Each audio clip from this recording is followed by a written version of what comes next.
সমুদ্রের তীর ঘেরা এই ছোট্ট শালবনে বহু পাখির বসবাস ছিল। এখানে সব পাখিরা মিলেমিশে তাদের দিন কাটাতো। আর এই বিশাল সমুদ্র দেখছো, এই সমুদ্রের পূর্বের দিকে বসবাস করত জলপরি মণিমালা। জলপরি মণিমালা শালবনের সব পাখিদের বন্ধু ছিল। বনের পাখিরা বিপদে পড়লেই জলপরির কাছে ছুটে আসতো। কাকুলি, যেভাবে ঝড় বৃষ্টি হচ্ছে মনে হচ্ছে আমরা বেশিক্ষণ এ বাড়িতে থাকতে পারবো না। বাড়িটা কিভাবে দুলছে দেখো। তুমি ঠিক বলেছো, চলো আমরা তাড়াতাড়ি এই বাড়ি থেকে বের হয়ে যাই, নয়তো যদি ঘর ভেঙে যায় তবে ঘরের নিচে চাপা পড়তে হবে। কাকুলি, এভাবে ঝড় বৃষ্টিতে থাকা নিরাপদ নয়। চলো আমরা টুনির বাসায় যাই আর টুনির কাছে আশ্রয় চাই। এরপর তারা দুজন টুনির বাসার দিকে যায় আর গিয়ে দেখে টুনি তার ভাঙা ঘরের পাশে দাঁড়িয়ে কাঁদছে। ঝড়ে তার বাড়ি ভেঙে গেছে। টুনি, তোরও ঘর ভেঙে গেছে? আমরা তো এলাম তোর কাছে একটু আশ্রয় চাইতে। হ্যাঁ গো, হঠাৎ একটা দমকা হাওয়া এসে আমার সব শেষ করে দিল। তোমাদেরও কি ঝড়ে ঘর ভেঙে গেছে? না, আমাদের ঘর এখনো ভাঙেনি, তবে যখন তখন ভাঙতে পারে। তাই তো আশ্রয়ের জন্য এখানে এলাম, কিন্তু এখানে এসে তো দেখি আমাদের থেকেও তোর খুব খারাপ অবস্থা। এ কি, তোমাদেরও কি ঘর ভেঙেছে নাকি? হ্যাঁ, আমাদেরও ঘর ভেঙেছে। আমরা তো টুনির কাছে আশ্রয়ের জন্য এসেছিলাম, কিন্তু এসে যা দেখলাম তার জন্য প্রস্তুত ছিলাম না। এবার কি হবে টুনি? এত চিন্তা করো না, চলো আমরা সবাই ওই বটগাছের নিচে আশ্রয় নেই। রাত পার হলে একটা ব্যবস্থা করা যাবে। এরপর সবাই বটগাছের নিচে আশ্রয় নেয়। ঝড় বৃষ্টিতে তারা সেখানে দাঁড়িয়েই রাত পার করে দেয়।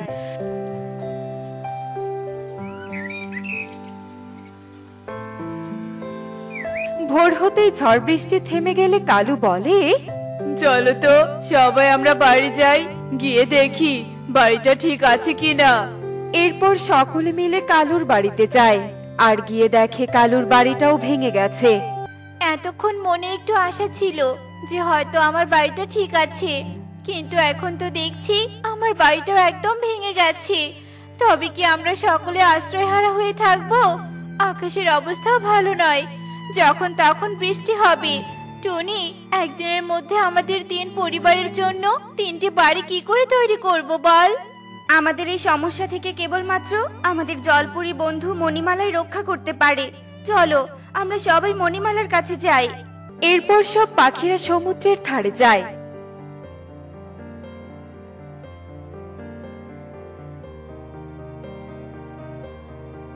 বন্ধু, বন্ধু, বন্ধু মণিমালা, কোথায় তুমি? আমরা অনেক বিপদে পড়েছি, আমাদের ডাকে সাড়া দাও, সাড়া দাও। এ কি, মনে হচ্ছে বন্ধু টুনি ডাকছে। ওদের আবার কোনো বিপদ হলো না তো? এক্ষুনি যেতে হবে। আরে, তোমরা সবাই এখানে? কি হয়েছে?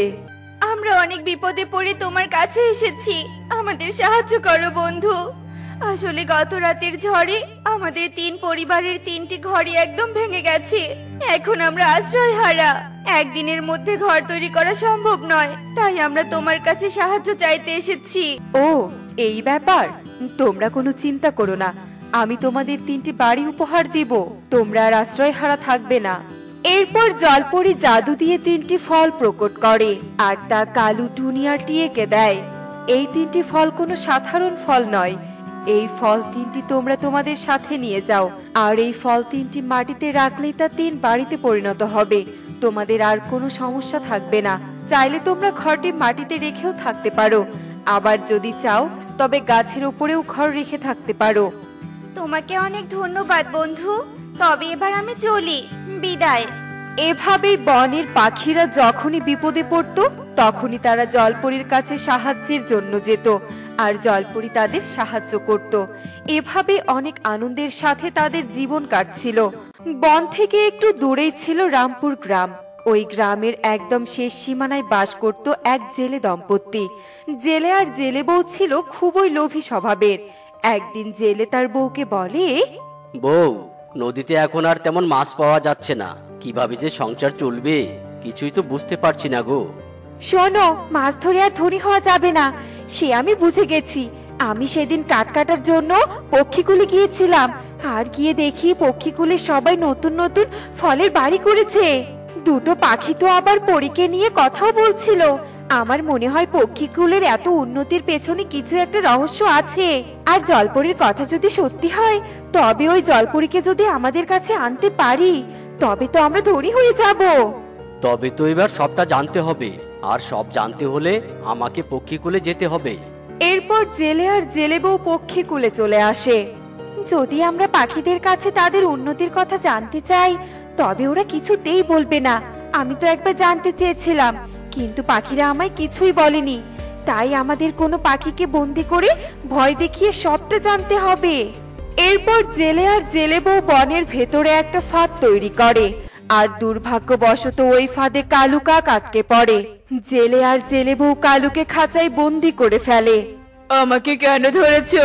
আমাকে ছেড়ে দাও, ছেড়ে দাও আমাকে। ছেড়ে দেওয়ার জন্য কি তোকে ধরেছি? হ্যাঁ, তোকে আমি বাজারে বিক্রি করে দিব। আমাকে বিক্রি করো না, আমাকে ছেড়ে দাও। আমি তো তোমাদের কোনো ক্ষতি করিনি, আমাকে ছেড়ে দাও। শোন কালু, আমি তোকে ছেড়ে দিব, কিন্তু আমার একটা শর্ত আছে।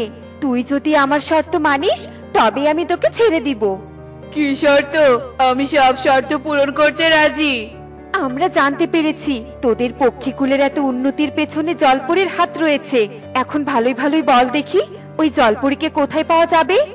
জলপরি? না না, জলপরি তো নেই। আমরা তো উন্নতি পরিশ্রম করে করেছি। একদম মিথ্যে বলবি না। ঠিক আছে, সত্যি না বললে তো তোকে এক্ষুনি আমরা বাজারে বিক্রি করে দিব, নয়তো তো তোকে রোস্ট বানিয়ে খাবো। না না, আমাকে কিচ্ছু করো না, আমি সব বলে দিচ্ছি। এরপর কালু ভয় পেয়ে জলপরীর ঠিকানা জেলে ও জেলে বউকে বলে দেয়। তারপর জেলে ও জেলে বউ কালুকে ছেড়ে দিয়ে সমুদ্রের দিকে রওনা হয়ে পড়ে। জলপরি, ও জলপরি, কোথায় তুমি? আমাদের সাহায্য করো, আমরা অনেক বিপদে পড়েছি।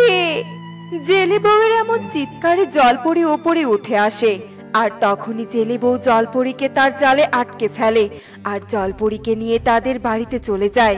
এদিকে কালু এসে সব ঘটনা পক্ষীকুলে সকলকে বলে দেয়। কালু, এটা তো একদম ঠিক করিসনি। তুই নিজের জীবন বাঁচাতে আমাদের জলপরি বন্ধুর জীবন বিপদে ফেলেছিস। এটা একদম উচিত হয়নি। তুই নিজে স্বার্থপরতার পরিচয় দিয়েছিস। ময়ূরী একদম ঠিক বলেছে, কিন্তু যা হবার তা তো হয়ে গেছে। এবার আমাদের জলপরি বন্ধুকে বাঁচাতে হবে। হ্যাঁ, আমি ভুল করেছি। আমি যাব তোদের সাথে। জলপরীকে ওই জেলেরা নিশ্চয় তার বাড়িতে নিয়ে গেছে।